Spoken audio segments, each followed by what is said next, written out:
usually enjoy watching my next guest on Fox News as the vivacious and outspoken host of the hit shows The Five and Outnumbered.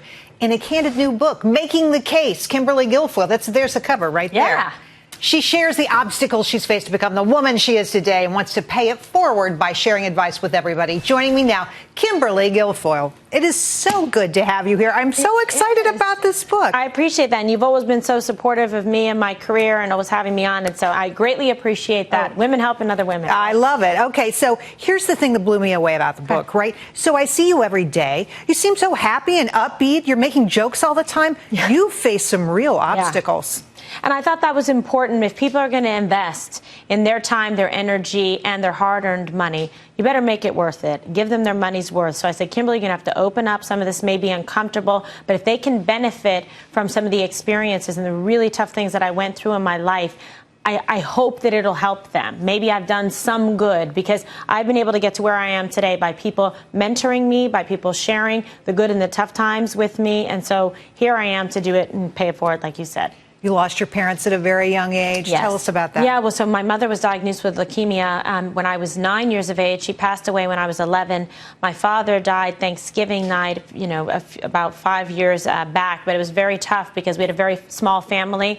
My dad was, a single father, did a great job. There's a picture of him with my brother and I. That's me with Santa. What a cutie. Yeah, as a little girl. And so, I had to really rely on that valuable time that I had with my mom and the impressions that she left on me, that indelible imprint of having good character and integrity and making this life not about you. And then for my father, living a life with no regrets, meaning give it your best every day, no matter what the job is. And I had great pride when I worked at a delicatessen or I worked at a clothing store. I come here to work every day. You in a deli? Yeah, it was one of my favorite jobs. I was manager of delicatessen. I have an obscene relationship with salami. I just love cold meats. I know it's crazy. Everyone makes fun of me, but literally, even when I was a little girl and I went back to Ireland and I was 5 years of age, I packed a big thing of salami in my suitcase. So it was the best job for me. I loved making sandwiches and I wanted to earn the extra money, so that's what I did. So funny. Yeah. So funny. Okay, so let's get down to some brass tacks here about the advice. What's the best advice you've ever gotten? The best advice I've ever gotten, I would say, would have to be, from my father about making my case. Don't be afraid to ask for what you want, to be able to articulate, get in front of somebody. He said, you can't be afraid of a no, meaning I may ask you to come on your show, and worst thing that can happen is you tell me no, right? But I've lost if I haven't even put myself out there. So don't be afraid to be a little bit vulnerable, to show your eagerness and enthusiasm. And I believe oftentimes it will be rewarded. People really see when you're authentic, you're genuine, and you want to... Totally true. Yeah, absolutely. People know. They can read it. They really know. So if you're even going for like a job interview or something like that, I tell people be very prepared. If you want to get hired, let them know that that's your first choice. Make sure you dress the part, that you look professional. When I was trying cases, you might have seen me look a little different. I had my glasses on. I had my hair tied back, some pearls. High neck.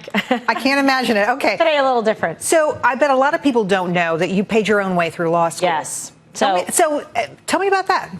Well, had to move on from the deli job, but I was happy to have that job. I was making $6 an hour because I was manager, so it was a little higher than minimum wage. Yeah, at the time was great. And then I got discovered when I was working my other job, which is at close time, by someone whose daughter was modeling for a gourmet that was owned by the Ford agency. So I started doing modeling, everything from like beauty, fashion, look at that, lingerie. Yeah, if you're into cats. So look at you. So that was that was a little bit more innocent, so that was nice. But that paid very, very good money. It was something my dad supported me in. I wouldn't have done anything that was a disappointment to my mother and my father. To this day, I won't do anything that the next morning they told me you will regret. I want more advice on two topics. One, divorce, the other, real estate. Divorce can be pleasant. I mean, as tough as it is, you can learn and grow. You can learn more about yourself, what you need to work on, and you can have a great relationship with your ex. I know I've done it twice. Now, I would like to, get married again. I believe in great love, so that's my nature. I'm a very warm, affectionate person and a Pisces, for those astrologists out there.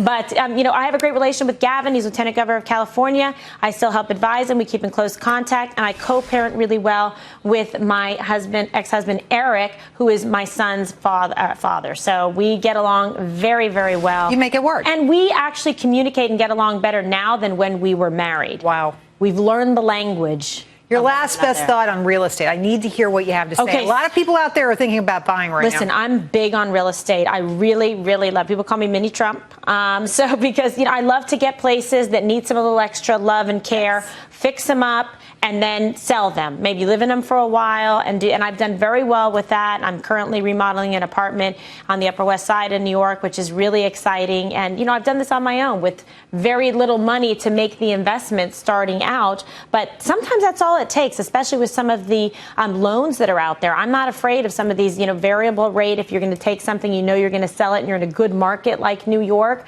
to take 5-year interest only and that type of thing. But there's a lot of options out there, so do your research. Do your research. That's always good advice. Before you go, I just want to mention the book is #1 on Amazon right now in the personal finance category. Yes. I believe number 13 overall Amazon. That's huge. And Amazon, so that's fantastic. So we're loving it. You can go on there, HarperCollins.com, and any of your stores. It's sold out on Barnes & Nobles today on Fifth Avenue. Love it, love it. Making the case, how to be your own best advocate. The author, the wonderful Kimberly Guilfoyle. Thanks for coming on the show. So good to see you. Thank you, my friend.